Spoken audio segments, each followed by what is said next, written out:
So hi mga buddies, for today's video, ayan ang menu natin for today is chicken rice kabsa. So Arabian dish tayo. Syempre. So ito na, let's start. Ayan. This is so easy dish lang dito sa Middle East. So ayan. Gumamit ako ng 3 kilos ng chicken. So fresh na yan. Ayan, ang tatlong plastic niyan is 3 kilos. And so, kinat ko lang siya ng 4 pieces sa isang chicken. Kinat ko siya sa 4. Then, hindi ko siya tinatanggalan ng balat kasi ipiprito ko siya. So, ito yung mga ingredients: 4 onion, 2 garlic, 2 tomatoes, and 1 bell pepper and carrots. Yung carrots ayan, hiwa-hiwa ko yung maliit. Kinadkad ko lang siya ng pino. So, ayan. Ayan din, may tomato paste tayo. So, gagamit ako ng 2 tomato paste and the oil, corn oil. So, sa mga powder ingredients naman tayo, ito yung 2 Maggi cubes, 1 teaspoon paprika powder, 1 cumin powder, 2 teaspoon curcum o turmeric powder, 2 teaspoon ng curry powder and kusbara, 1 teaspoon, at salt to taste na lang.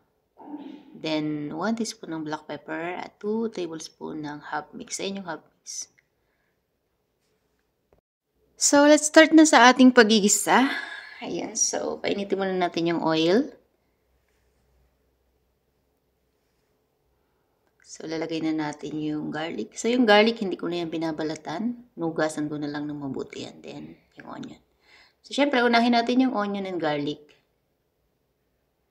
Gawin natin siyang golden brown.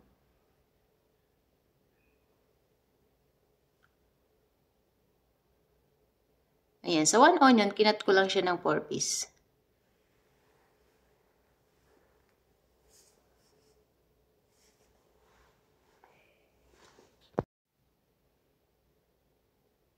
So, ayan, antay lang natin siya mag-golden brown yung ating mga onion. Then, isusunod ko tayong mga hab-hab. Yung mga hab-hab na yan. Hab-hab mix na tinatawag dito sa Kuwait.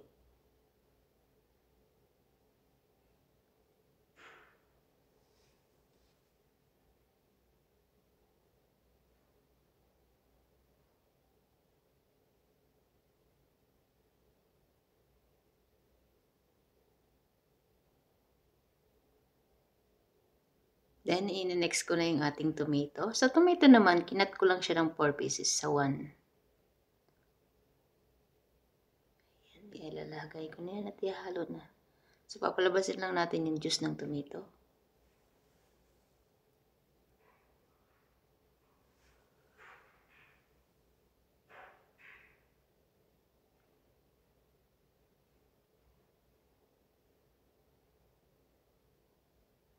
So, ayan, golden brown na yung ating mga main ingredients.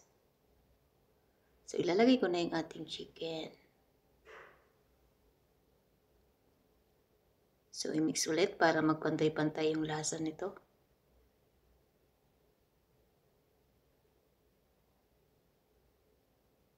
So, napakadali lang nitong kabsa.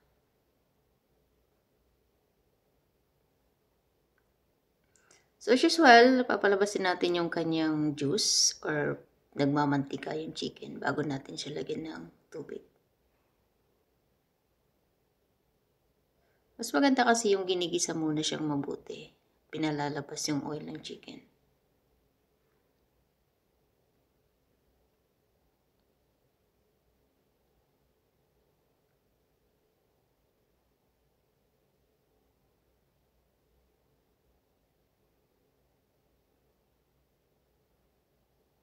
So, yan, i-add natin yung mga mixed powder.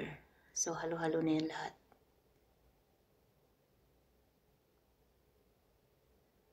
Mix ulit para pantay-pantay yung lasa ng manok.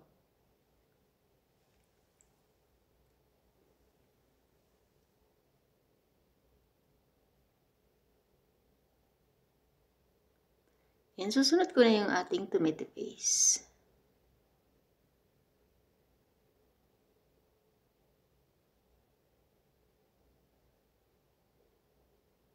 Ayan, so 2 box yung ginamit ko dyan, tomato paste.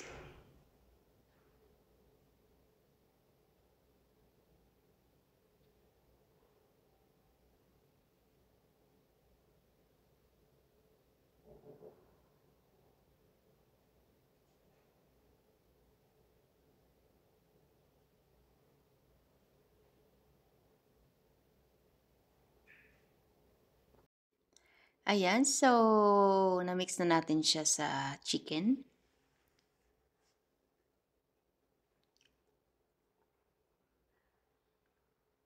So pag medyo nanunuot na yung mga ingredients, ilalagay na natin yung 1 liter ng ating water.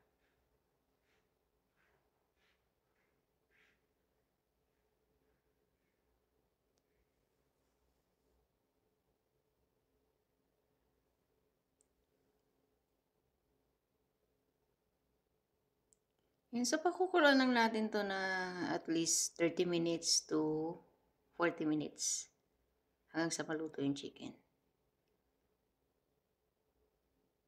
Ayan, so kulong-kulo na. So, i-check muna natin kung okay na to.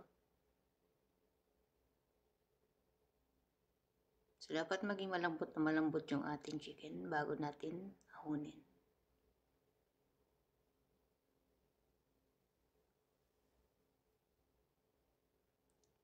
So, ready na. Medyo okay na tong manok. So, ililipat ko na siya at haunin ko na siya dito sa ating sabaw.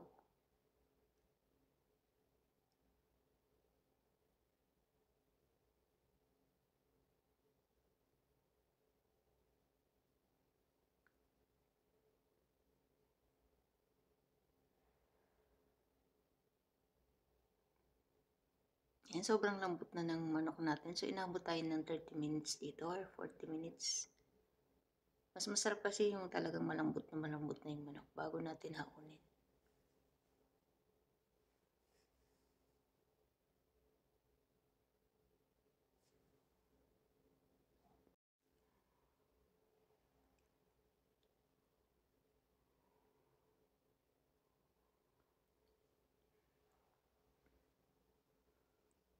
Ayan, so wala na. Yun na lang mga natitirang ingredients. So, sasalain natin siya.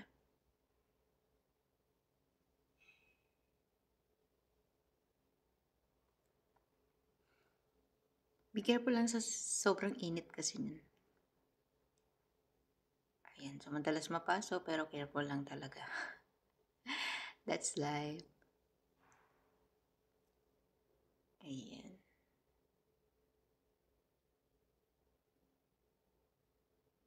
So, gumamit ako ng rice dyan ng 6 cups. So, ang magiging water ko dyan is totally 10.5 cup.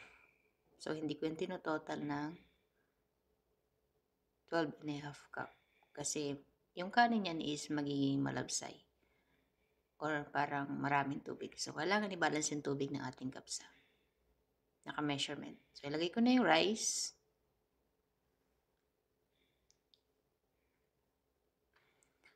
So, sa pagluluto ng mga ganyan, 1 rice is equivalent to 2 cups of water. So, binabawasan ko lang yung water dyan para medyo masarap yung kanin. Hindi malatang malata siya.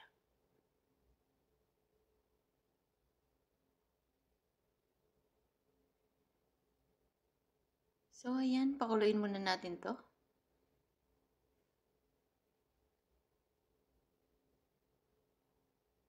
So, mag-add pala tayo ng 4 teaspoon ng salt. Kasi nagdagdag tayo ng tubig. Then, halu-haluin para pantay-pantay yung lasa.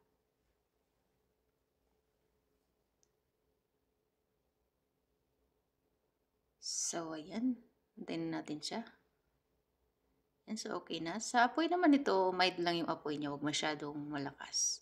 So, i-ready na natin to. Ilalagay natin yung ating kinadkad na carrots at yung ating bell pepper. Ayun sa nagpapasarap ng ating kabsa. Yung mga carrots na yan at saka bell pepper. Ang bell pepper naman yung nagpapabango dito sa ating kabsa. So, halu-haluin ulit para pantay-pantay. Make sure na mahina lang yung apoy niyo mga buddies kasi pag malakas masusunog yung ilalim. So, takpan ulit natin. So, ready naman tayo dito sa ating chicken.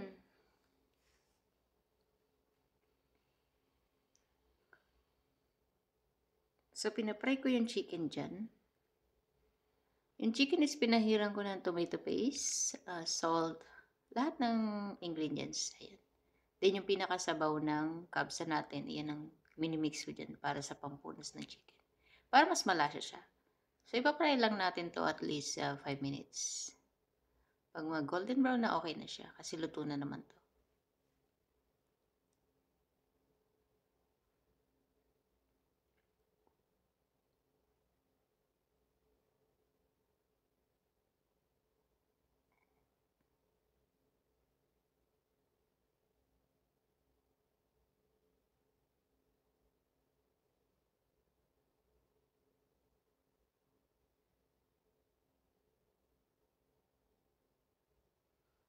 So, ayan, okay. Yung kabila naman ang ating ipapry. So, mabilis lang maluto to kasi naluto na natin to. Kumbaga, golden brown ko lang yung top niya. So, ito na yung rice natin. Ayan, nawala na yung tubig niya. So, okay na. Light na lang yung apoy.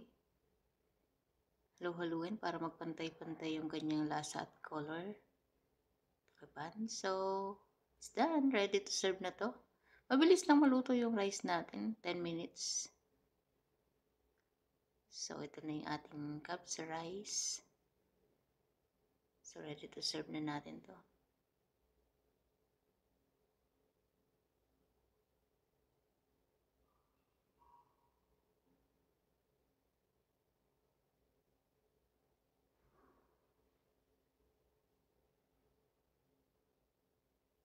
So, ayan, for today's video, yan lang ating simpleng kabsa. This is so delicious. So, I hope nagustuhan niyo yung ating menu for today. Thank you so much for watching.